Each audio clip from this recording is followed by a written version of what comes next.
is the Sports Lodge with Roger Lodge, here on Angels Radio and the Angels Radio app. Hey, welcome back to Sports Lodge here on a Monday, wherever, however you are listening. Thanks so much for being here. Man, lots happened over the weekend. College football, the National Football League, and of course last week, a lot happened out here in SoCal with the firing of UCLA head coach Sean Foster. Gentleman by the name of Tim Schipper going to be the interim head coach moving forward. UCLA has Northwestern on the road this weekend, but what happened here other than the 0-3 record?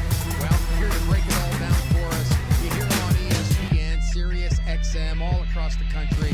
Our friend Mark Schipper is back in the Sports Lodge from the Fifth Down College Football on X. Hey, Mark, how you doing, brother? What's going on, Roger? I'm great. How are you doing today? I'm doing well. When did this happen? I mean, was it after the 0-3? Was he fired? Was Deshaun Foster basically fired that night of that loss? How did this all go down? Yeah, from what I understand,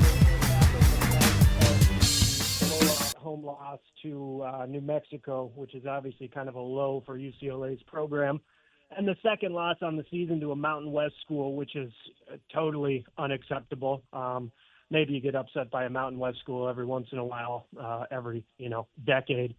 But UCLA should not lose those games very often. So it was a disaster on the field, and I believe that night Coach Foster was made aware that he was being let go. The team was informed the next morning, and the process begins to start over from kind of a low place for UCLA. So where do we go from here? Obviously, Tim Schipper is going to finish out the year, but has the search already started? Are they talking via back channels right about now? Yeah, I think that's probably going. I think what they're going to want to do, the reason they gave themselves so much time to do this, is they want to get themselves organized before they even start talking to the next potential coaches. The last time they did this, the mess with Chip Kelly, they did not have very much time to make a hire. The process was rushed. They didn't have a lot of good to offer a potential high-quality coach, and they ended up hiring a guy in Deshaun Foster, who's a UCLA legend, but he had no expectations of getting a head coaching job and wasn't ready for a head coaching job. So they're going to want to get the boosters lined up. They're going to want to get a plan lined up for what kind of salary they can offer for not only the coach but the assistants, and a plan to get people donating to football, NIL, and a plan to win in the Big Ten. This is no longer a situation where you can just say we're UCLA, we're on the west side of LA, come play football for us. This has become real serious business. So the Bruins need to get squared away in-house and then go out and find the right guy to hire.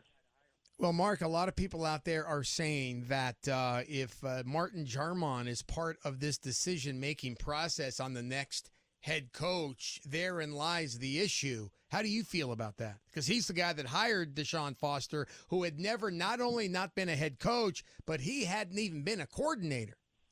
No, he'd been a running backs coach his entire career, and he was going to leave to the NFL to coach running backs. So he wasn't even moving up anywhere else when he got the UCLA head coaching job. Yeah, regarding athletic director Martin Jarmond, UCLA, I think, is looking to move on from him, and they should be looking to move on from him. One issue they're having is UCLA had an interim chancellor. They just replaced their chancellor full-time, Julio Frank. He started Jan 1 of this year. They had an interim chancellor prior to that. That interim chancellor, for mysterious reasons, I'd love to find out exactly what happened there, signed Jarmond to an extension and gave him a hefty buyout. The reported number is like $7 million.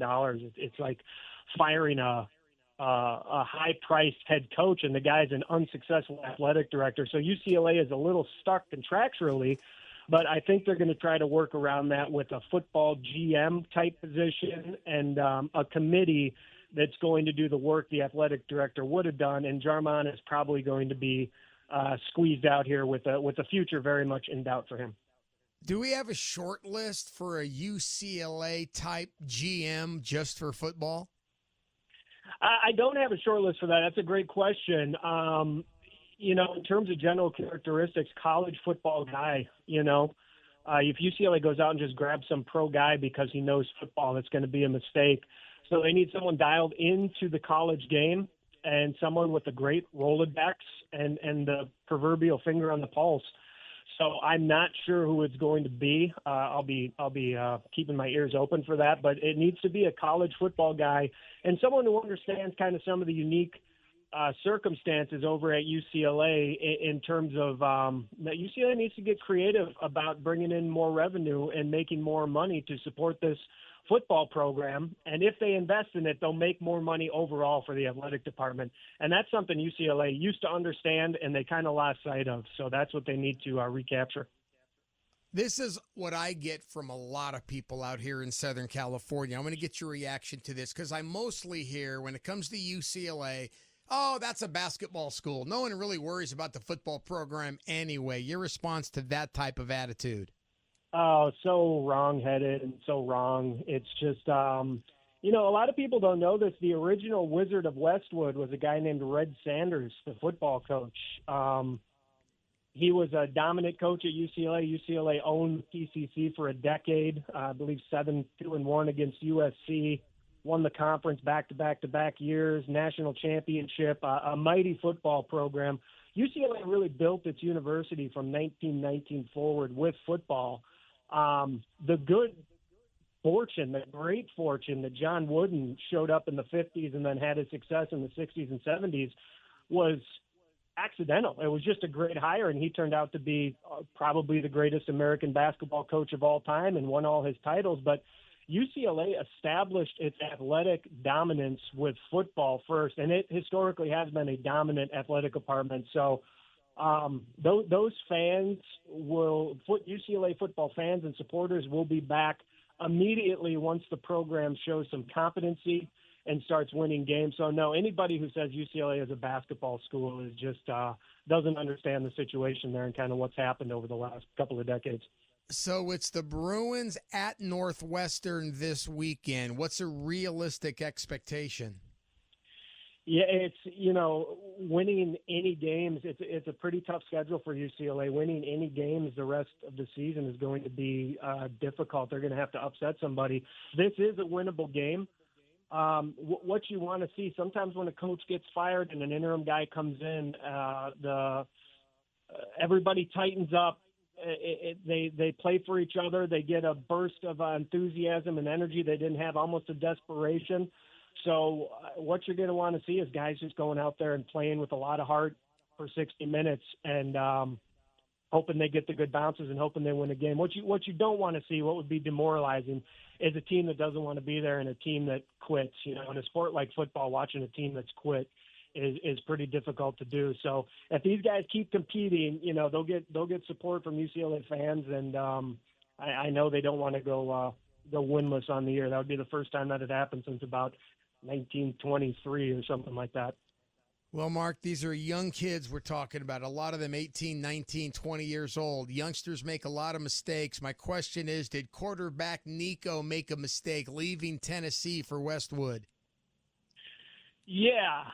And, under normal circumstances, if everything was good in UCLA and he was unhappy in Knoxville, Tennessee, that's not a absurd move at all. If UCLA's football program is rolling like it can be. But the whole thing out in Knoxville, I thought, was just handled very poorly with his family and asking for control or input on Tennessee's roster, to get involved with the coaches and then to walk away when you don't get what you want. I thought all those things were major red flags everywhere. And I thought UCLA should have steered clear of that situation. But I think Nico ending up in Westwood was a signal of how kind of disorganized things were at UCLA, because they had a quarterback in there who'd been working for months, who wanted to be there, who was a good player. And they really kind of turned their backs on that kid, Joey Aguilar, who's now playing really well at Tennessee. So I think there were mistakes on Nico's side and mistakes on UCLA's side. Mark Schipper, all over college football. Follow him on X at 5th Down CFB. Mark, always appreciate the time. Hey, wait a minute. Bruins Northwestern, that's in your neck of the woods. Will you be in attendance this weekend? Yeah, under normal circumstances, I would for certain be there, especially if Northwestern had their new $800 million stadium open. But I'll tell you what, we got a great slate of games this weekend, and I'm probably not going to make it out, so I'll be monitoring from the television. Hey, let's do this again soon. Always appreciate your time, Mark. Thank you so much. Sounds great, Roger. Take care of yourself out there.